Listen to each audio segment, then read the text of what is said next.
አሜን ኮም የማራናታ ድምፅ ነው። አሜንና በአንድ ልብ ሁኑ ቢ ኦፍ ዋን ሄርት። ዳግም ከሚመጣው ከጌታችን ከኢየሱስ ክርስቶስ ጸጋና ሰላም ጣፋጭ ሕይወት ለከበራችሁ ቅዱሳን ሁሉ ይሁን።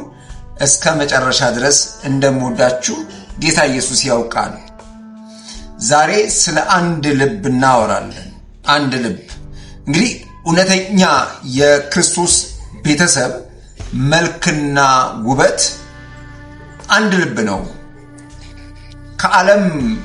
ከዓለም የምንለየው ወይ በዓለም ካለው የምንለየው ከሌሎች እኛ ልብ አለን ከሚሉ እኛ የምንለየው በልብ ነው።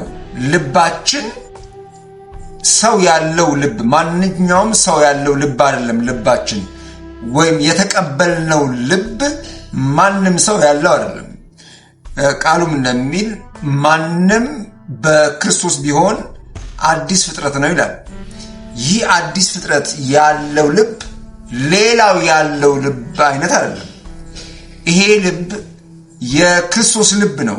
ቃሉም እንደሚል እኛ ግን የክርስቶስ ልብ አለን፣ እኛ የክርስቶስ ልብ አለን እንደሚል። ስለዚህ አንተ ወይም አንቺ የክርስቶስ ቤተሰብ ከሆንሽ ልብሽ ሌላው ያለው አይነት አይደለም ማለት ነው። ያንቺ ልብ ይለያል፣ ከሌላው ይለያል። በምን ይለይ ይሁን እንመለከታለን። ሆኖም ግን የክርስቶስ ቤተሰብ ልብ መልክ ነው፣ የተሰጠን መልክ ነው፣ ውበታችን ነው፣ ክብራችን ነው፣ ሕይወታችን ነው፣ ሰላምም ነው። የሱ ልብ ከእግዚአብሔር ጋር ያገናኘን እውነተኛ የሕይወት መግቢያ ክብር ነው። ስለዚህ ይሄ ልብ ያላችሁ ሰዎች እግዚአብሔርን አመስግኑ። ተቀብላችኋል። ክርስቶስ ኢየሱስን ስትቀበሉት ይህንን ልብ ተቀብላችኋል። ይህንን ክብር ተቀብላችኋል። ይህንን ሰላም ተቀብላችኋል። ይህንን ደስታ ተቀብላችኋል እና ደስ ይበላችሁ። በዚህም ደግሞ ጌታን ልታመሰግኑት ይገባል። ይሄ ልብ ከሰማይ እንጂ ከምድር የሆነ አይደለም። ከምድር የሆነው በኃጢአት የተያዘ ነው። ከምድር የሆነው ልብ በተንኮል፣ በክፋት፣ በአመፅ የተያዘ ነው። ይሄ ልብ ግን በጽድቅ የተያዘ ነው። በጽድቅ ነው። ስለዚህ እኔና እናንተ ያለን ልብ የክርስቶስ ልብ ነው። እንግዲህ ቅድም እንዳልኩኝ እኛ የክርስቶስ ልብ አለን። ስለዚህ አሁን ላይ በአማኞች ዘንድ የምናየው ልብ ታዲያ ምን የሆነ ነው? እንግዲህ የሆነውን የምንሆነው በቃሉ የሆነውን አማኝ ከእግዚአብሔር ቃል ከራቀ፣ ከእግዚአብሔር ሐሳብ ከራቀ የሆነውን መሆን አይችልም። የሆነውን መሆን የሚችለው በእግዚአብሔር ቃል ነው።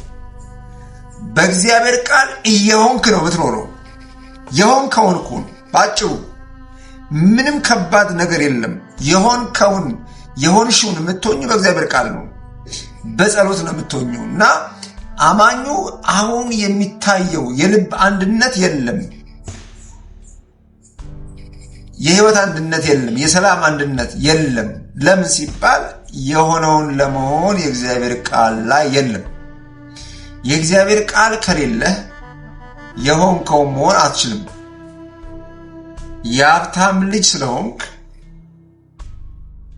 ሆነ ትገኛለህ። ያንን የአባትህን ሀብት ትጠቀማለህ ማለት አይደለም። ብዙዎች የአባታቸውን ሀብት አይጠቀሙም፣ እንደ ሀብታምም አይኖሩም። መኖር ሲገባቸው አይኖሩም። ለምሳሌ ተቋማቸውን አይመሩም፣ ኃላፊነት አይሰማቸውም፣ ላንቀሳቀስ አይሉም፣ አያወሩም ከአባታቸው ጋር እንዲና እንዲህ ላድርግ አይሉም። አባቴ ይህንን አድርግልኝ አይሉም፣ ይህንን ላድርግ እኔ አይሉም። ምንም እንቅስቃሴ ስለማያሳዩ፣ ስለማያወሩ፣ ስለማይገናኙ የአባታቸው ክብር ሀብት ሀብት ሆኖ ለአባቱ ብቻ ይቀራል። እነሱ ሳይጠቀሙት እንደው ሊሞቱ ይችላሉ፣ ሊጠፉ ይችላሉ። ልክ እንደጠፋው ልጅ ታሪክ ሊሆኑ ይችላሉ። እንደጠፋው ልጅ ታሪክም ሊሆን ይችላል። ስለዚህ አንድ አማኝ የክርስቶስ ልብ አለው ማለት ልቡን በቃሉ ካላየ፣ ምን መሆን እንዳለበት በቃሉ ካላየ እንደተቀበለ ሆኖ ይቀራል ማለት ነው። እንዳለ ሆኖ ሳይጠቀም ሳያይ ሳይኖረው ይኖራል። ስለዚህ እኛ የክርስቶስ ልብ እንዲኖረን ማድረግ ያለብን ነገሮች በቃሉ መኖር ነው። አንድ ልብ ክራይስት ሰጥቶናል። አማኝ ለተባለ አንድ ልብ፣ የተለያየ ልብ አይደለም። ለተማረው የተለየ ልብ፣ ላልተማረው የተለየ ልብ አልሰጠም። ለሁሉም የሰጠው አንድ ልብ ነው ክርስቶስ። ለተማረውም ላልተማረውም አንዱን ልብ ነው የሰጠው። ለባለጠጋውም ለድሃውም ያለውን አንድ ልብ ነው የሰጠው። አላዳላም። አይ ይሄ ተምሯል ለዚህ ልጅ ልብ ይሄን ልስጥ አላለም። ለሁሉ አንድ ልብ ሰጥቷል ክርስቶስ። ያንን ልብ እንኑር። ያንን ልብ በቃሉ እንግለጠው።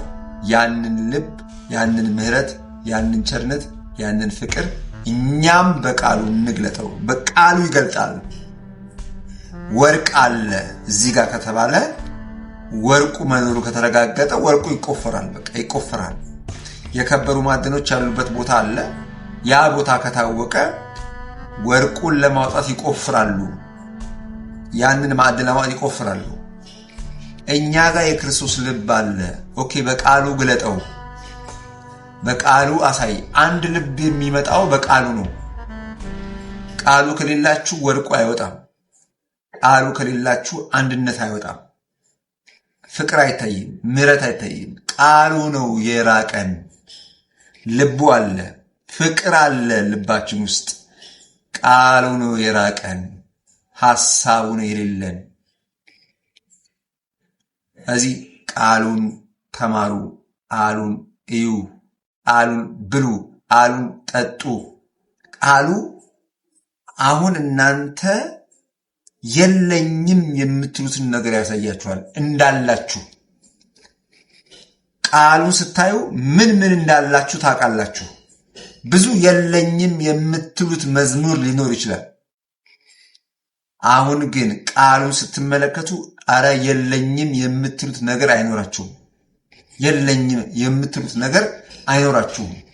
ሞኝነት እንደነበር አንዳንዴ በሞኝነት የለኝ የምትሉት የምትሉት ነገር ሁሉ ይቀርና አለኝ ወደ ማለት ትመጣላችሁ። አለኝ ወደ ማለት። ስለዚህ ወደ ማለት የሚያመጣችሁ ግን የእግዚአብሔር ቃል ነው። የእግዚአብሔር ቃል ይኑራችሁ። ጌታ ዘመናችሁን ይባርክ። ተባርካችኋል። አንድ ልብ ይኑራችሁ። ቢኦፍ ዋን ሄርት።